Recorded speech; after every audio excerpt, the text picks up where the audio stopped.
Corporate real estate అంటే ఏమిటి? అంటే మనం ఇంతకుముందు చెప్పుకున్నట్టు రియల్ ఎస్టేట్ సెక్టర్లో ఇది పూర్తిగా ఇంతకుముందు అనార్గనైజ్డ్ సెక్టర్ ఉండేది. అంటే కార్పొరేట్ అంటే పెద్ద బ్రహ్మ పదార్థం కాదు. ఒక కార్పొరేట్ అంటే కంపెనీలు ఉంటాయి, కంపెనీకి సంబంధించి సో అనేక మంది తమ నైపుణ్యాన్ని మేళవించి కార్పొరేట్ కంపెనీలని ప్రమోట్ చేస్తూ ఉంటారు. కంపెనీ కొన్ని విధి విధానాలు ఉంటాయి. కంపెనీ పూర్తిగా ప్రొఫెషనల్స్ చేతుల్లో నడుస్తూ ఉంటుంది. ప్రతి విషయాన్ని స్టడీ చేస్తారు కార్పొరేట్ కంపెనీల్లో. అంటే ఉదాహరణకు ఒక వ్యక్తి ఒక రియల్ ఎస్టేట్ కంపెనీని ఏర్పాటు చేసుకొని ఒక ఫర్మ్ గాను లేదా పార్ట్నర్షిప్ ఫర్మ్ గాను ఏర్పాటు చేసుకొని స్థలాలు అమ్ముకొని వదిలేసి వెళ్ళిపోతాడు. ఆ తర్వాత అనేక ప్రాబ్లమ్స్ వస్తాయి. ఉదాహరణకు లేఅవుట్ ప్రాబ్లం వస్తుంది, వాటర్ ప్రాబ్లం ఉంటుంది, డెవలప్మెంట్ ప్రాబ్లం ఉంటుంది, ఛార్జెస్ ఉంటాయి. ఇవన్నీ గవర్నమెంట్ల చుట్టూ తిరిగి వాళ్ళకు స్థలం కొనటమే ఒక పనిష్మెంట్ లాగా మారుతుంది. అదే కార్పొరేట్ సెక్టర్లో అయితే వాళ్ళు ఖచ్చితంగా హామీ ఇస్తారు. ఇగో మేము ఇక్కడ డ్రింకింగ్ వాటర్ ప్రొవైడ్ చేస్తాము, అట్లాగే ఇన్ఫ్రాని ప్రొవైడ్ చేస్తాము, రోడ్లు, అండర్ గ్రౌండ్ డ్రైనేజీ ఏర్పాటు చేస్తాము, అర్బన్ డెవలప్మెంట్ అథారిటీకి సంబంధించి రెరా పర్మిషన్స్ తీసుకుంటాము అని వాళ్ళకు స్పష్టమైన హామీ ఇస్తారు. వాళ్ళు ఆ మేరకు డాక్యుమెంటేషన్ కూడా చేస్తారు. అట్లాగే సేల్ డీడ్ తర్వాత లింక్ డాక్యుమెంట్ కూడా చాలా కీలకమైంది. మనకు సేల్ డీడ్ ఎంత కీలకమైందో సో లింక్ డాక్యుమెంట్ కూడా అంతే కీలకమైంది. ఆ లింక్ డాక్యుమెంట్ని జనరల్గా ఏంటంటే మనం 2-3 పేపర్లు ఇచ్చి వదిలేస్తారు. కానీ కార్పొరేట్ కంపెనీలో మొత్తం ఒక వింగ్ మొత్తం కూడా బ్యాక్ ఎండ్లో ఏం చేస్తారంటే బాగా స్టడీ చేసి దానికి సంబంధించిన అసలు ఇప్పటివరకు ఉన్న మొత్తం లింక్ డాక్యుమెంట్స్ని తీసుకొచ్చి సేల్ డీడ్తో జత చేసి ఇస్తారు. దీనివల్ల అసలు ఫ్యూచర్లో ప్రాబ్లమ్స్ వచ్చేందుకు అవకాశం ఉండదు.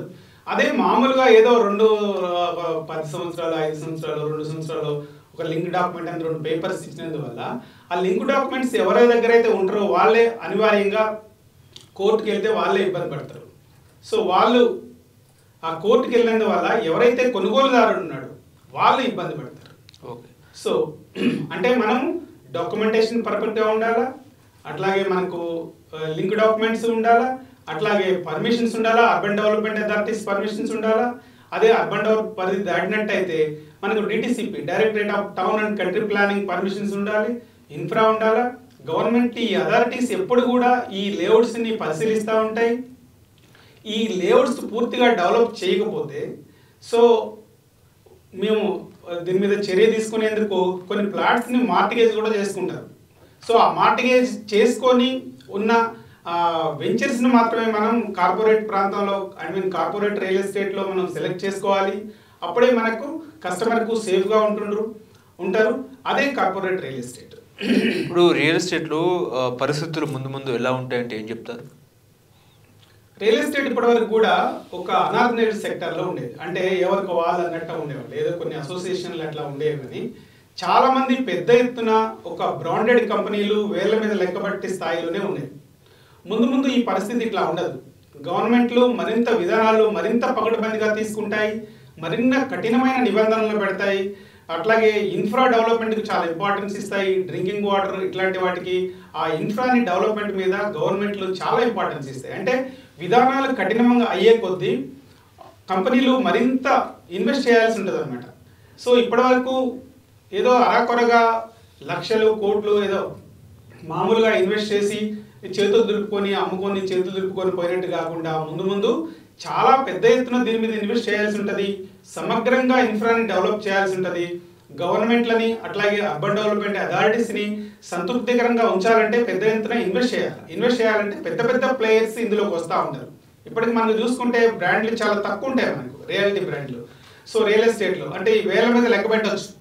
సో ముందు ఇందులో ఈ సెక్టర్లో ఇది సేఫెస్ట్ ఇన్వెస్ట్మెంట్ కాబట్టి చాలా పెద్ద ఎత్తున ఇందులో కంపెనీలు అట్లాగే వ్యక్తులు ఎంటర్ అయ్యి దీన్ని మరింత ఎక్స్పాండ్ చేస్తారు.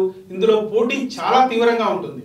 అట్లా మార్కెటింగ్లో కానీ అట్లాగే డెవలప్మెంట్లో కానీ చాలా తీవ్రమైన పరిస్థితులు ఉంటాయి. దీన్ని తట్టుకోవాలంటే బాగా చదువుకోవాలి, చదువుకున్న వాళ్ళకి ఇక్కడ అవకాశాలు ఉంటాయి.